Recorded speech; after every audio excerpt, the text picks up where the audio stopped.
Oh, dang, hey, it's Jabba. Welcome to BrickTsar, your home for vintage Lego. Today we're going to be talking about how I organize some of my instruction manuals. And I got a bus that I built. I don't know which side looks better. It's a Fabuland bus. Double-decker bus, but not the double Dutch bus coming down the street. Move on, everybody. You better shuffle your feet.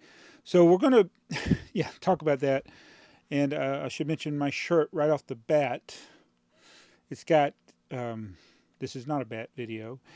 It's Albert Einstein alleged quote, try to become not a man of success. That's me. That's us, dude. So, there's no try here.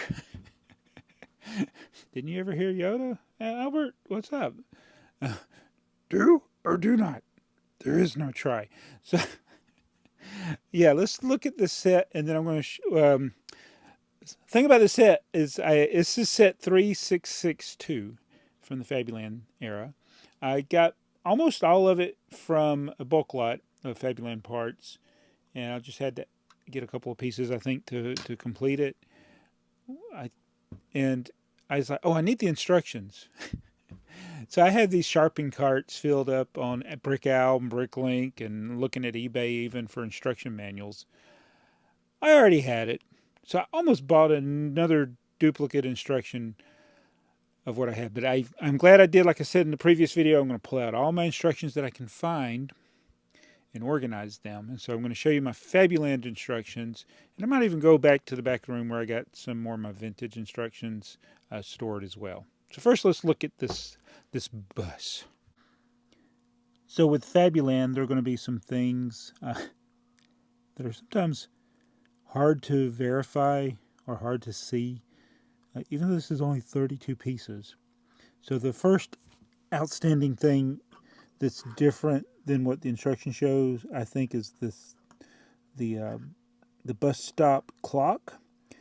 I think they show the clock on this side and the bus on this side and the clock on the other. But I'm not too worried about it. You got a little lamp there, and then there's the bench where the hippo can sit and wait for her bus. My hippo, oh, she stood up that time. Sometimes she falls over. So I'm going to be, as I go through my complete Fabuland collection, I realized sometimes these figures have minor variations, like things like their eyeballs are a little bit different. So I'm not sure about this one or some of the other ones. But yeah, you got to be, I don't want to say you have to be careful, but yeah, sometimes there's minor variations. And then we got a monkey driving the bus. Let me get him out of there. I need a smaller hand. There we go. We got him out. Yeah, he's got a tie and a sailor hat. Why does he have a sailor hat? Maybe this is another one of those minor variations and I got the wrong one. So the lower level is a bit uncomfortable. The driver has to stand there. There's no steering wheel. It's just that bench with it's on top of a 2x4 red brick. The shutter is open. This is all one piece. Ta-da. Yeah, not a lot going on there. More comfort on the top. But yeah, that's about all there is to it. It's not much going on there. And this is the rare Fabuland set that doesn't have a 2x2 brick in it. That's, the trademark 2x2 brick of a Fabuland set. This one has none. So now we're going to look at instructions. Yes, this says comic book, but these binders are durable. And I had some extras left over. So I've decided to group my Fabuland instructions numerically in one binder. I do have more vintage instructions that are just grouped numerically. I'll show you that. And it's mixed themes, but certain themes like SpongeBob and Fabuland and maybe even cars and things like that, I'll take the instructions and it's just easier because, especially when themes are in a wide range of different numbers, it's just, I think I'm going to just do it this way where it's grouped by theme. So first things in here are some of the pamphlets that came in a couple of the sets that I bought. And then, yeah, they just go in numerical order. So I did go through this whole thing to figure out which ones I am missing, which was a few. And there's a couple of them in here on my checklist of things. I made a checklist of ones. There's 55 on here. I don't know if that's entirely correct, but I found one. In fact, while I was filming this video, I went back to look for something in between takes, and I found my airport. I thought, I know I have the airport instructions. I found those. I think I have the fire station instructions. They're not in here. I don't know where they are. And I had thought I had the bus instructions, and it turns out I did. I almost bought some. I was laying in bed last night. I almost bought some, but here it is. So this is going to help me because these things are expensive, and I still need quite a few. I've checked the ones that I have, and there's, like I said, there's one or two that I think I have, but I can't find them right now. I don't know where I put them or if it was just my imagination. But I like the Fabuland sets that have the actual printed instructions. The instructions were on the back of the box, so those technically don't count. I do have some cutout boxes. They came that way. I wouldn't have cut them. Cutout boxes that have the instructions. But the instructions tell a story, and I did not realize this. So I went on to brickfactory.info to build my model. I didn't realize that this thing was, the words here are actually telling you some of the things that you might miss. Like on this part here, he puts the headlight brick on there, but then you come to the next page, and it's like, what happened there? That's a 1x4 red brick, but it says it down here that you put the brick down there. So in English, I could read it. I can't read this language. So yeah, it was telling you things like that. What, like 2 bricks and then 1. And there's another part in here. Let me see if I can find it as we go through it. And he does have the nautical hat. Oh yeah, here. There's a 1x2 that you got to put on. It's very hard to see. It's right back there.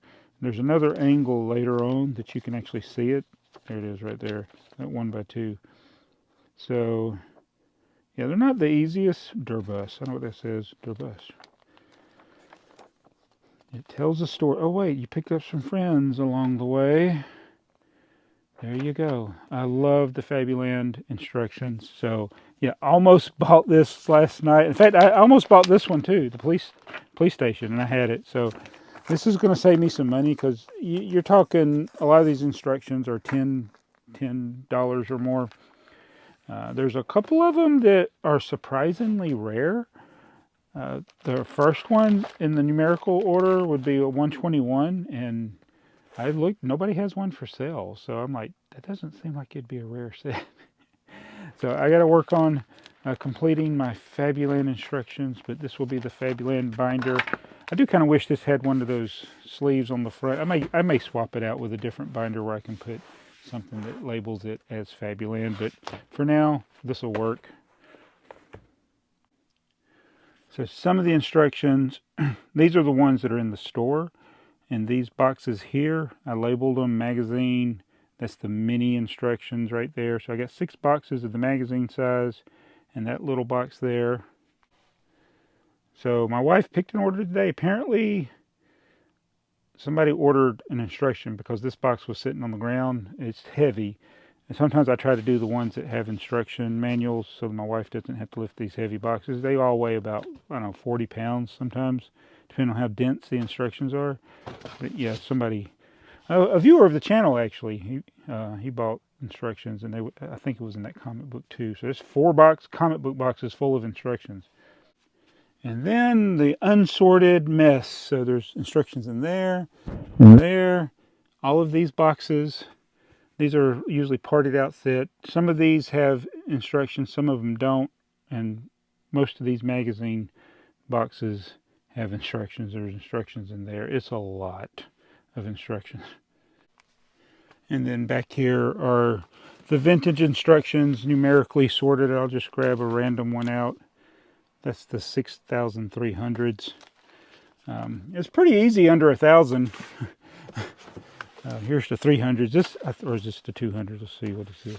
No, it's the 300s. This would have had some Fabuland ones in it, so I went through this whole thing to make sure there weren't any Fabuland instructions in there. I know it's dark back here, but look what else I found. Yeah, about a month ago on the AFU podcast, we got a comment about this set. Apparently I have 2 copies of the instructions now. This is the second copy I just found. So that's some of the instructions. I got a filing cabinet too. I didn't show it. It's kind of hard to get to. I would like to put the binders at some point in a filing cabinet.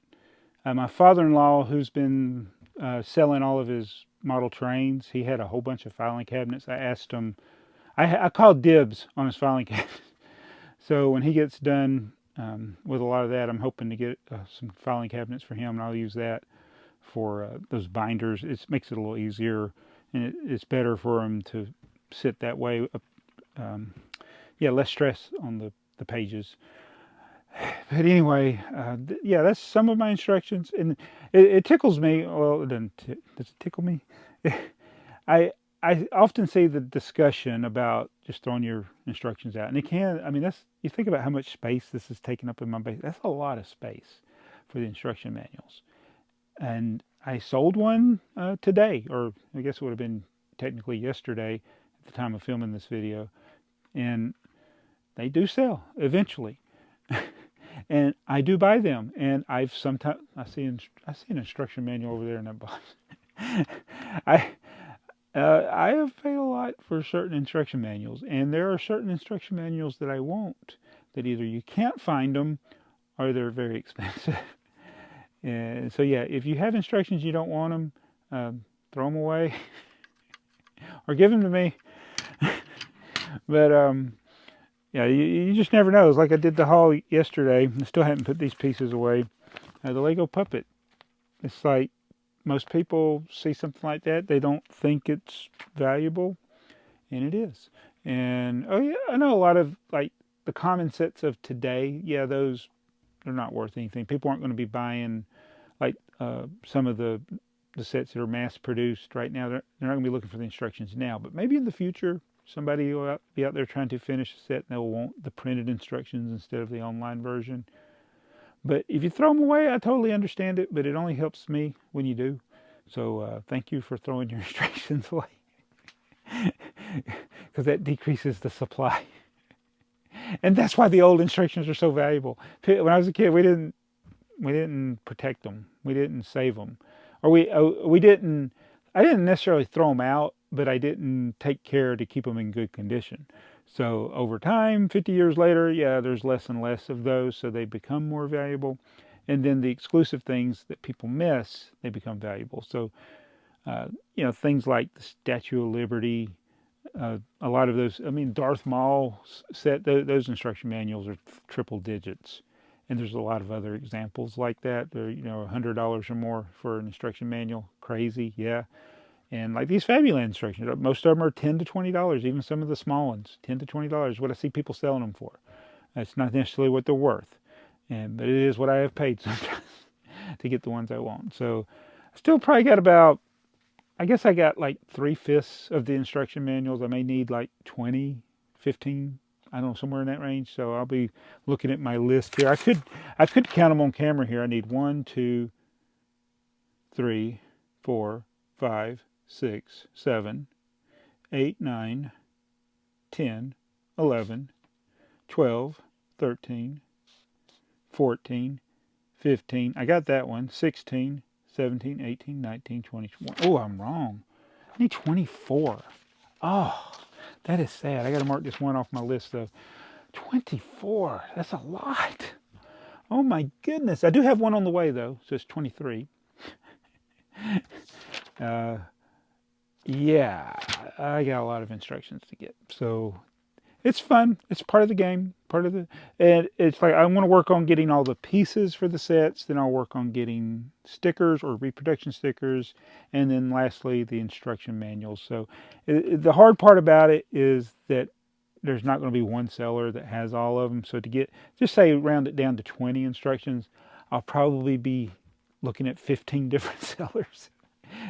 Sometimes I'll find somebody's got 3 or 2, but it's rare that I find somebody's got 4 or 5 of the same of the instruction manuals that I'm looking for. That's a lot about instructions. I didn't expect to talk about that much, but that's why I'm not a success. I'll see you guys in the next video.